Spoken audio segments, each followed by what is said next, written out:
So this is actually kind of interesting. I was reading up on this, and I want you to confirm if this is true or not. I read that you're quite the adventurous person. You like a good adventure.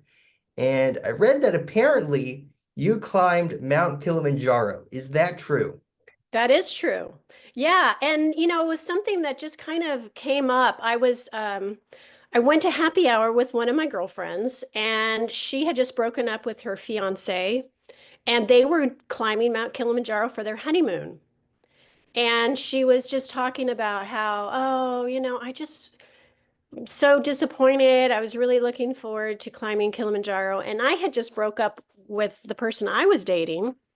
And so I just said, well, let's go. I'll go with you. And I had done hiking. I used to hike a lot of Camelback, Squaw Peak, which Piestewa Peak. And I'd done the Grand Canyon a couple of times, rim to rim. And I just thought, let's do it. My brother was actually at the time, he was a missionary doctor in Africa, in Malawi. And my friend Lisa was actually a physician as well.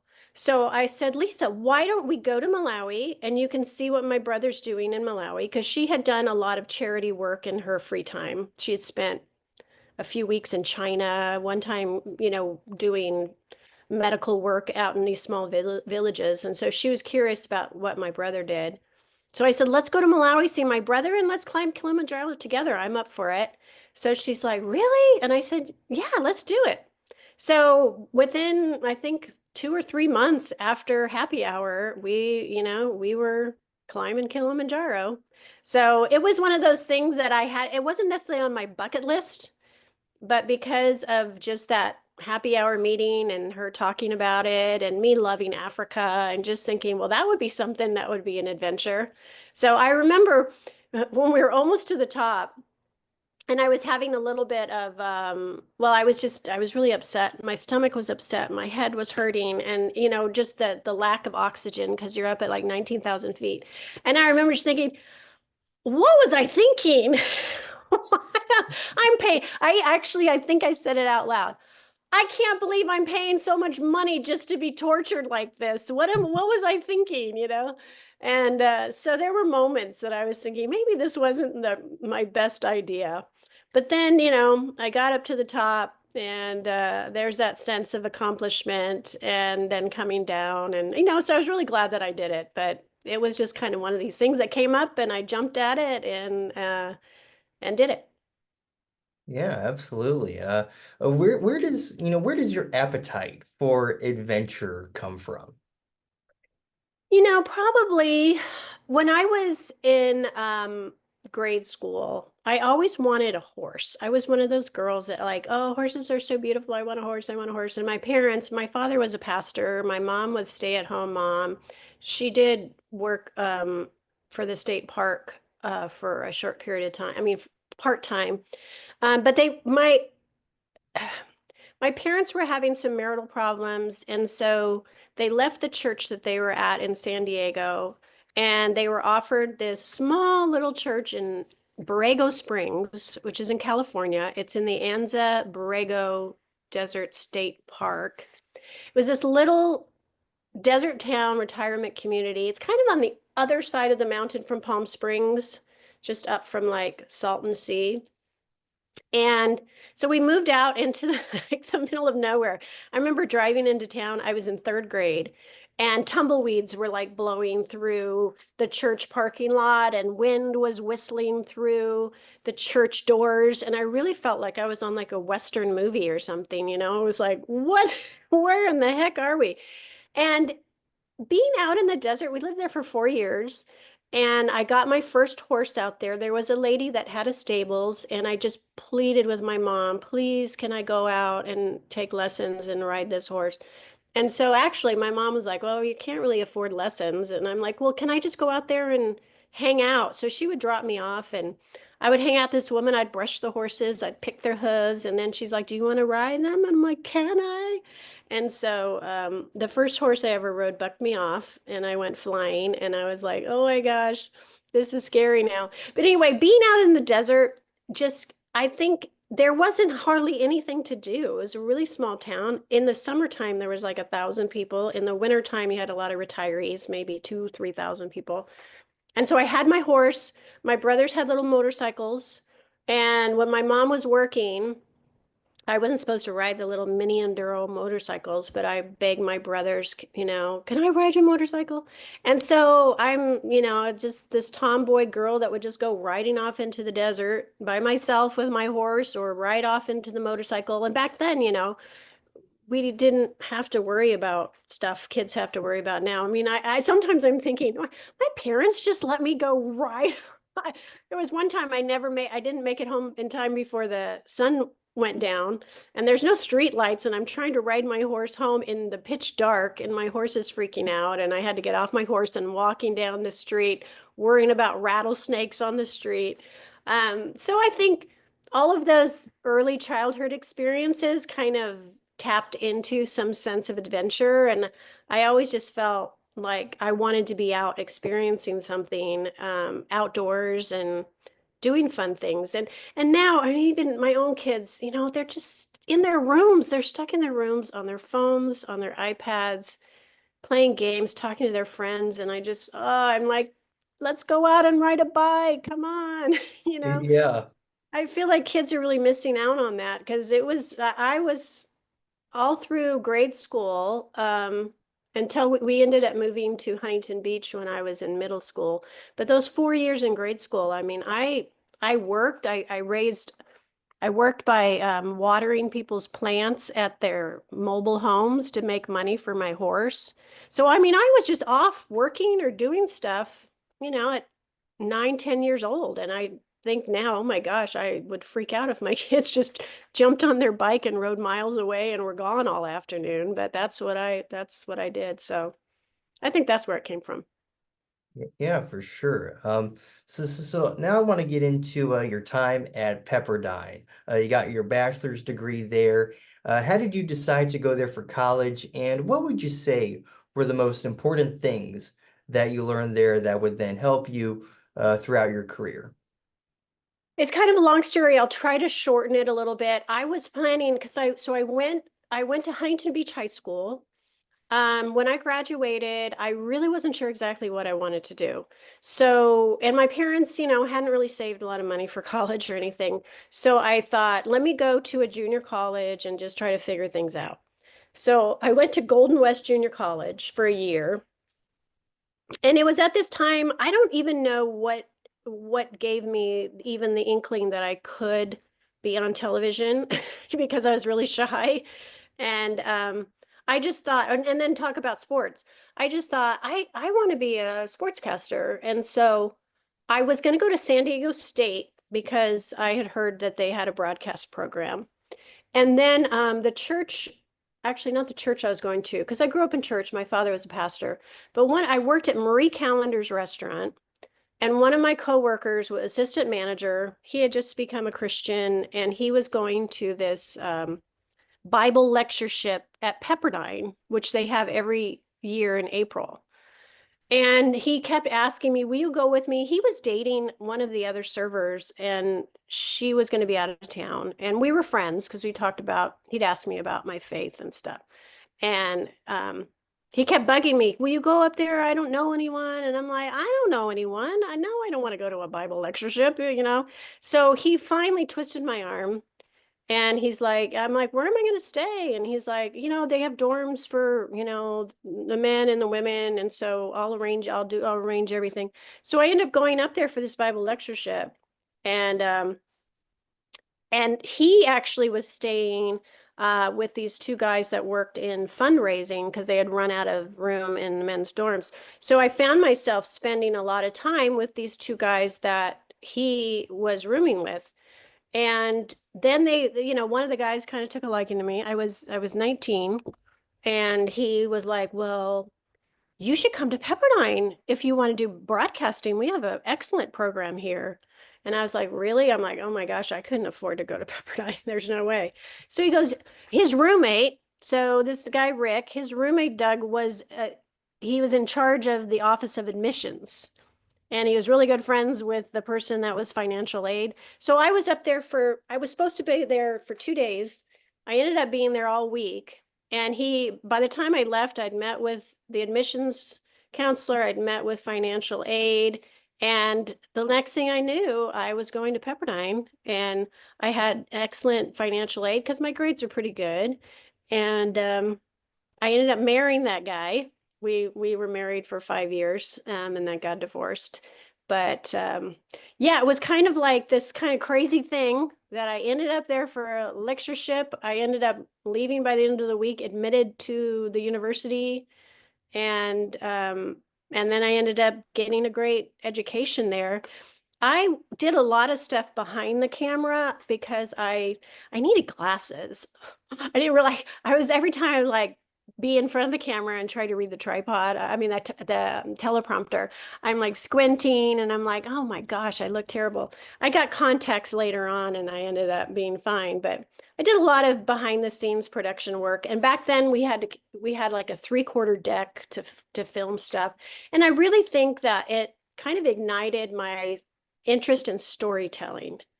And so I ended up, I got married. My husband worked at the university in fundraising. My first husband, he had no interest in moving to Idaho Falls or some small little market for me to get my first job in television.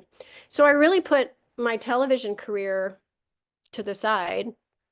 I ended up falling into work as a travel agent. I ended up doing all the travel for the athletic teams at Pepperdine, and the Year in Europe program and the Office of Admissions and a lot of the faculty and staff. And then, I was traveling all the time. I had all kinds of benefits for traveling as a travel agent. So I did that for 8 years while I was married and even after we divorced. And then it was like, okay, I can't really afford to live in California on a travel agent's salary. So then I started thinking of what else I could do. I ended up falling into a job at the Clippers. I worked for the Clippers for 2 years in marketing. And then it wasn't until I was there in the Clippers and I really thought, okay, I'm single now. I can move wherever I need to go to get my break in television. I just need to go for it. So yeah, it was, I was very late getting into television, not right out of college, but I did some internships, built a little resume reel, and then just drove around and dropped off tapes and met with whoever I could meet with in small markets. And I ended up with a little TV job at a cable station outside of Portland, Oregon for a year. And then that got me the job in Eugene for 3 years. And then that got me the job in Phoenix. But I guess Pepperdine just kind of really introduced me to the skills that I needed to be able to create and stuff. And, back then it was all A/B roll. You didn't have any kind of linear editing. It was pretty crazy, but I learned some of the basics, and I actually had some really valuable contacts in the internships I did. I did an internship at ABC 7 in Los Angeles and at Prime Ticket, which became Prime Sports, which I think eventually now is Fox Sports. It was like a regional sports cast, kind of like they would do like a sports center type of thing, but just regional. They carried Laker games and stuff back then. So yeah, Pepperdine was my whole life for many, many years because, my husband was in fundraising. So I go to all the fundraising events and knew all the staff and faculty because I was a lot of people's travel agent. And so it was kind of interesting. I learned about broadcast, but then I didn't really apply it until years later. Something that I thought was really interesting is you hosted a TV show on the Outdoor Life Network, a network that sadly no longer exists, but it was called Great Hikes. What do Yeah. you remember from that experience? Yeah, I was working in Eugene and as the weekend sports anchor. And I, wasn't making much money and I just love to do outdoor stuff. So I pitched to my news director and I said, how about if in the summertime when, because we covered the Oregon Ducks and the Oregon State Beavers and a little bit of the Portland Trail Blazers. We had a Friday night football show. We had a lot of stuff going on, even though it's a small market. But I said, in summer we had a single A baseball franchise. It was the Mariners single A team called the Eugene Emeralds. So there was a little less going on in the summer, and I thought, I really want to do some stuff. Oregon, there's so much stuff to do outdoors. So I pitched to my news director that I do a weekly series called Oregon Outdoors. And at first he was like, I don't know. And then he came back to me and said, I think I want you to do an outdoor series like it was his idea. And I'm like, oh, great idea. But anyway, so I was doing everything that I was like, I want to learn how to scuba dive and I want to go river rafting and I want to go fishing. So it was a way that I could get paid to do something that I really wanted to do. And so at the time, there was a gal named Sherry Peterson. She was actually the daughter of a pretty famous ESPN anchor, Jim Simpson. He's passed away now. But she had moved to Eugene. She had worked at ESPN and her husband had worked at ESPN and they decided to just kind of settle down that they had kids and they moved to Eugene and they were working for this production company, Chambers Production Company, that owned my TV station. So they had asked Sherry to pitch some shows that they could pitch to because cable was really coming into its own in the this was in the mid 90s. And so Sherry Peterson, I had never met her, but she had watched me do my reports, my sports reports, and she was watching me do a live shot from the Portland Trailblazers game. And she had pitched a show called Great Hikes, and she was watching me and she thought, she would be a good host for my show. And so I get this call from my boss, who is Scott Chambers. He was the president of the Chambers Communications that owned KEZI, ABC in Eugene, as well as Chambers Productions, and just said, "Hey, we have this show that we're pitching to, or we just got it approved. They just sold it to the Outdoor Life Network. Would you be interested, since you've done all this outdoor reporting, would you be interested in hosting it?" And I was like, well, yeah. And so I got paid $500 a show. I was not getting rich at all. I got $500 a show. We did 13 shows and it was the greatest summer of my life. And Sherry Peterson, to this day, we shot the show in 98. And to this day, she's my best friend.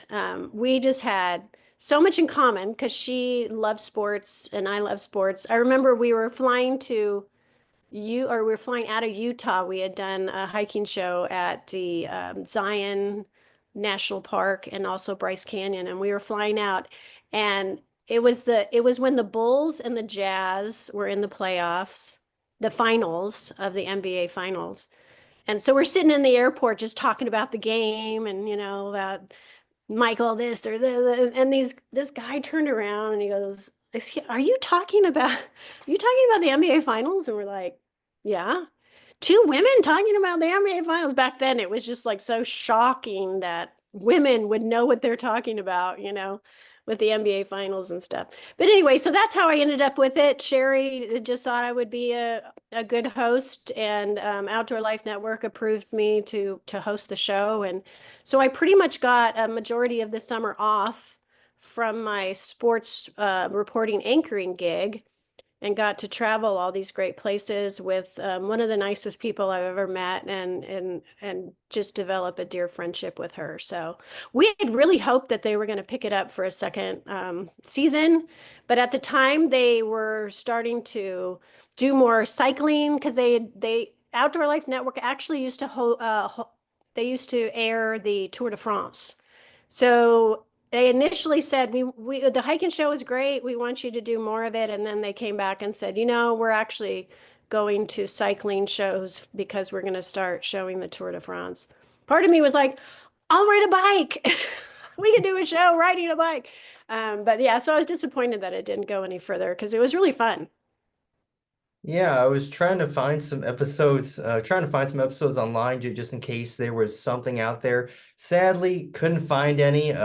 Maybe they're out there somewhere. I don't really know, but You never know. Maybe something will turn up in the Maybe future. it'll come back out. Yeah, because they weren't necessarily timely. We were just walking around and talking about different parks. I have them all on VHS. That's how long ago it was. Yeah, those things didn't always live in the in the digital world. They don't always transfer over, but it was, it was a fairly low budget production. So I think nowadays they'd be like, "Oh, it's not up to today's standards because we were having to do a lot with very little money." Yes. Now, just 2 years after you moved to Phoenix, the 2001 Diamondbacks went on their legendary World Series championship run. What memories do you have from covering that? I have so many memories. I'd only been in Phoenix for 2 years. I came in September of '99. And I mean, th those were the highlight of my 16 years in Phoenix and my 20 years career was that whole run to the World Series. The thing that stands out the most for me, and I was so appreciative, is when they ended up in the NLCS playing the Atlanta Braves. It was just assumed that Jude LaCava, the main sports anchor, would go, and he he was such a great mentor and like a big brother to me. And he just said, "You know what?" He told my news director, "I want Gayle to go. She deserves it. She's been working hard. I think that she should go." And I mean, I was just like floored. I'm like, "Really?" I was the third person, it was me. Kevin McCabe was the weekend. I was just a fill-in anchor and reporter, but I had been out at batting practice almost every day the whole season, as well as doing some really cool spring training stories from Tucson when they were still down there. So I was just thrilled to be sent to Atlanta for the NLCS. They didn't even have the money for, well, if you remember, 9/11 happened, September 11th. And so everything kind of changed and everyone was kind of freaked out about traveling. So they decided that they would send a reporter, but that they wouldn't send a photographer, and we would swap with the Atlanta Fox station. I would use their photographer when I was in town, and they would use our photographer for the games that were in Phoenix. So I was just there by myself, meeting up with this guy who was nice enough. And it was really kind of a smaller presence of media because it was just a few weeks after 9/11 being in October. And so, let's see, because the World Series that year was in November. So it might have been late October, early November. So anyway, the thing that stands out for me most is, they won, I believe it was in 5 games. Did they win in 5 games? Yeah, I think they won in 5. And it was carried on Fox. So we had, because I mean the Diamondbacks and the NLCS potentially going to the World Series was just huge. Our station had like an hour pregame show and a 2-hour postgame show. And so here I am, they've clinched the World Series. I'm in the locker room and our station is live for 2 hours. And it was just so cool because there weren't a ton of people in there. I'm around, I mean, everyone is just, going nuts because Jerry Colangelo and, guys like Mike Myers, who was, and Mark Grace, and all these guys that had been in the league forever and never been to the World Series. And I just felt like it was such an honor and a privilege to be there in that moment. And I mean, they must have come to me 10, 12 times during those 2 hours. Gayle's, got Reggie Sanders, Gayle's got Jay Bell, and Gayle's got, I just was grabbing people and they kept coming to me. And I mean, it was just 2 hours of just talking to people and celebrating them going to the World Series. So I enjoyed the NLCS even more than the World Series. I mean, the World Series was exciting, but I was back in Phoenix. There was, 300 media people there, and I was just kind of one of 300. But in that moment in the locker room in Atlanta, I just felt this intimacy and this small kind of club type of atmosphere of like, wow, I'm really right in the midst of something super special going on right now. And I mean the World Series itself was so dramatic, and being with the Yankees and, you know, bottom of the ninth and all that stuff, I'll always remember that. I actually ran out on the field because they were like, okay, we're going to need you to go live pretty quickly. And for game 7 of the World Series, I was standing right below where Jerry Colangelo, the owner, sat. And they were like, you just have to get off the field quickly so we can go to you live. So I slipped through the big camera box that's there at the end of the dugout. And I'm on the field, and then I'm realizing, oh my God, I'm not supposed to be on the field. So if you ever see like shots of the infield, I mean, I'm kind of jumping around and I'm trying to hide behind players because I was like right in the middle of the scrum of all the players that were celebrating. And I didn't really think about it until I got out there, that I was like, and I see all the other media being held off the field, and I'm like, oh my gosh, I'm not supposed to be here. So I was trying to make myself kind of hide in between the guys jumping around. But that was exciting too, because it was like, oh my gosh, we just won the World Series. So that was, I mean, it was really hard to top that. That's awesome. That is so cool. Throughout your career, you were able to tell so many great stories and interview so many cool people. What stories that you got to tell left the greatest impact on you personally? Well, I think when Kurt Warner came to town, um, because of our connection with both being Christians, he allowed me into his home, hanging out with his family. I actually had dinner with his family. And I did a 2-part series with him that we called Faith Family Football. And that really stands out because he couldn't have been more gracious, and the family was so impressive. Their kids were great. Brenda was just awesome. And I just remember looking back at that story and just feeling really blessed to have been able to spend that time with them. And I watched the movie about their story and everything, and I just felt like, yeah, I know all that, and I know these people, and they're just the real deal. They ended up going to my church. After that story, they were like, where do you go to church? We're trying to find a church. And I told them where I went to church, and then they started coming, and they were, regular attendees like the whole time until I moved. But that stands out. There was another story that I did. Oh, I'm blanking on his name. There was a young boy. Well, he was probably around 10. Oh, boy, I wish I could remember his name. The Diamondbacks had brought him in as kind of an official mascot. He was suffering from a brain um, tumor, brain cancer. And I was really trying to do this story and talking to his dad a lot. And each time that I was trying to interview him when he was planning to come to batting practice, he would be too ill and he couldn't come. And he ended up passing away before I had a chance to interview him. And he had touched so many of the players. And I really was thinking that, okay, I'm just not able to tell his story. And then as I gave some more thought to it, I talked with his dad, because I'd spoken with his dad a few times when he was still alive.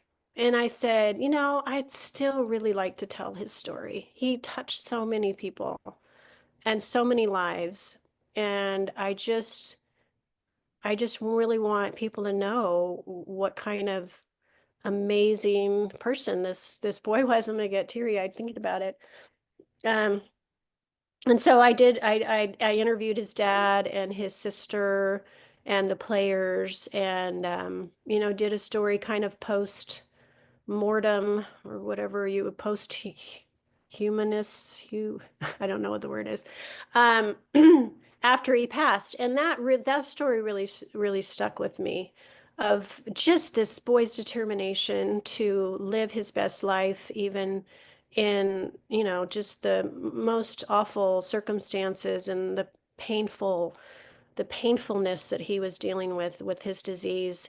And he wanted so much to be a part of that team, and just touched a lot of players on the roster and stuff. So that story, I have his name right on the tip of my tongue, but that story really stuck with me just because of just what an amazing this was. So there's so many stories, but those stand out. The other one that I had fun with that I have on my website is getting manicures with Charles Barkley. I had done lots of stories with Charles over the years, and as I was leaving to go to my PhD program, I reached out to him and I said, I want to do one more sit down with you. And he's like, okay, what'd you have in mind? And I'm like, well, I know you like to get your nails done.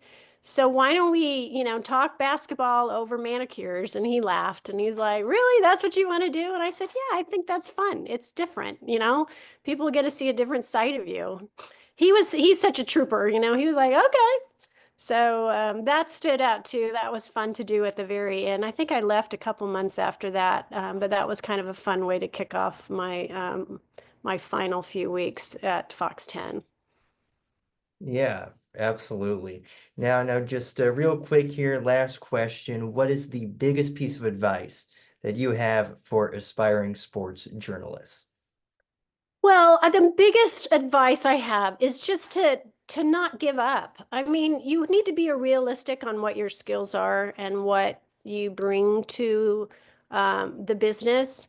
But as long as you're just working on it and working on getting better and getting better, the the business doesn't just hand anything to you unless, you're, a Olympic athlete like Lindsey Vonn or something, you might be able to just jump right in and do stuff. But no one's going to hand you it. You've got to just get all the experience you can, do whatever you need to do. I mean, when I first worked in Portland, it was a part-time job at that cable station, and I worked like 4 different jobs over the year, whatever part-time work I could get to help pay the bills. And I just kept moving forward, kept trying to get better, kept meeting people.